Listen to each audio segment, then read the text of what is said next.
どうも、ゲストはそばば21時の和樹です。あやかです。どうもどうも。ははい。い。今回は、このソーシャルディスタンスに配慮されたアクリル板を通して、はい。今日の企画、の動画はですね、ゲストハウススタッフが、コロナを語ってみたということで、ちょっと本音で語ってみたというのをちょっとやろうかなと思うんですけどね、普段いろいろ喋っててなんかね思うこと感じることすごくあったんで、なんかちょっと聞いてみたいなと思うんですけど、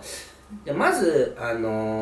んか本当コロナ3月ぐらいに起きたのかな。で今4ヶ月ぐらい5ヶ月ぐらい経ったのかな。本当ですね。4ヶ月半5ヶ月ぐらい経ったと思うんですけど、なんか率直になんかどんな感想ですか？今どうですか？率直になんかいろいろ変わったなと思いますね。生活様式なるが。ほどね。もうみんな必ずマスクつけて。なんか海外とかやったらマスクつけない人が多いのかな、いまだに。でも日本やったらやっぱりマスクつけてないと、みんなこの人マスクつけてないやみたいな、ちょっと反対に浮く感じがあるんですけど、やっぱりあとは気軽にそんな居酒屋行こうぜみたいにはならない。みんなで集まりにくくなったかもしれないね。なんか正直例えばさ、もうあれも別に僕若かったらそんな大丈夫でしょっていう人もいるし、やっぱ怖いよねっていう人もいるけど、どうなんか感覚的には。私今実家に住んでるんで、両親いるんで、やっぱり年齢的にも、自分が若いからいいやっていうよりかは自分が無症状で菌を持ってたらっていうのをいつも仮定して考えてるんで、それがもしね持ってたら、親に移してしまったらなんかもしかしたらステージが上がってちょっとやばい系になったら嫌やなと思って、若いからって言ってあんま油断はしてないですね。確かにね、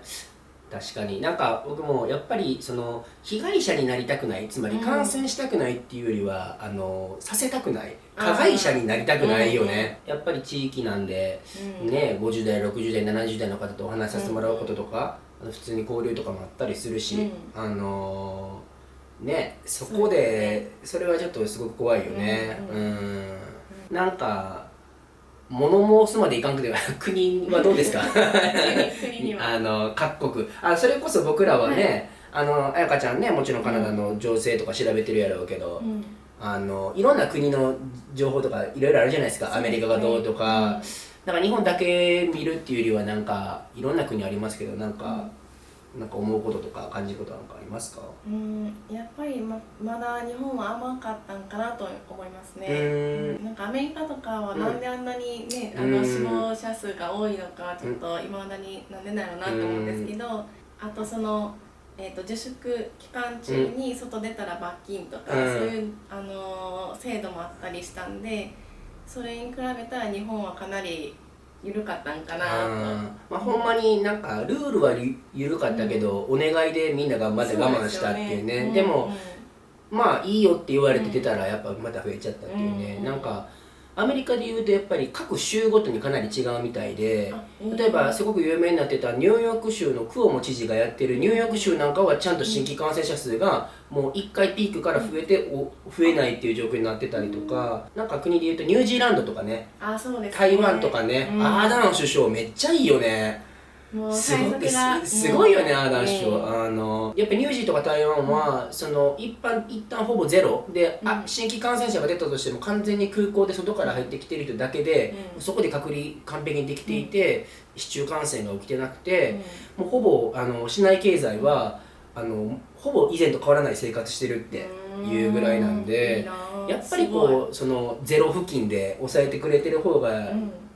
ね、消費もできるし、気兼ねなくね、そういう方がやっぱありがたいかもしれないね。じゃあそれでいくと僕たちのゲストハウス界隈でまさしく真正面の問題ですけども、キャンペーン系どうですか？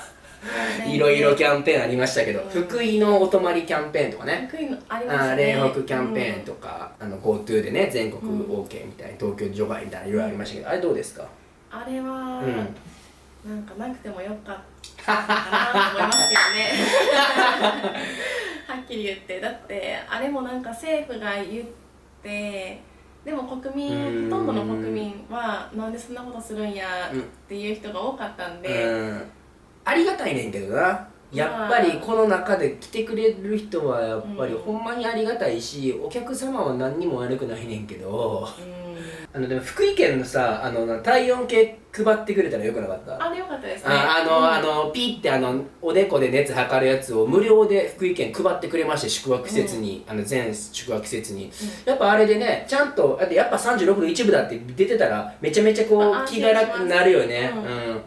やっぱああいうなんか支援とかは良かったり、ね、全然感染者がいなかった頃に、その県で出てなかった頃に県の交流で宿泊キャンペーンとかはめっちゃありがたいし、本当に安全だろうしみたいな感じで、それは本当に良かったけどね、やっぱりちょっとまあ増えつつある状況で全国 OK っていうのはちょっとだけこうもやっとしたよね。でも来てくださってちゃんと体温で熱のない方はほんまにこの厳しい時期に助けていただいて、お客様にはありがたいと思ってるんですけど、それやったらやっぱりこのお盆、今日8月12日なんですけど、お盆まで忙しいんですけど、来週からちょっとまたパトッと落ちるじゃないですか。予約落ち着くんですけど、やっぱりなんかその暇な時に向けてやってほしかったかもしれないね。8月17日以降キャンペーン使えますとか、お盆とかはある程度ほっといても、なんか7月の連休とかお盆とかある程度来てくださってたから、なんか暇な時に合わせてやってほしかったなっていうのはちょっとあるかもしれないね。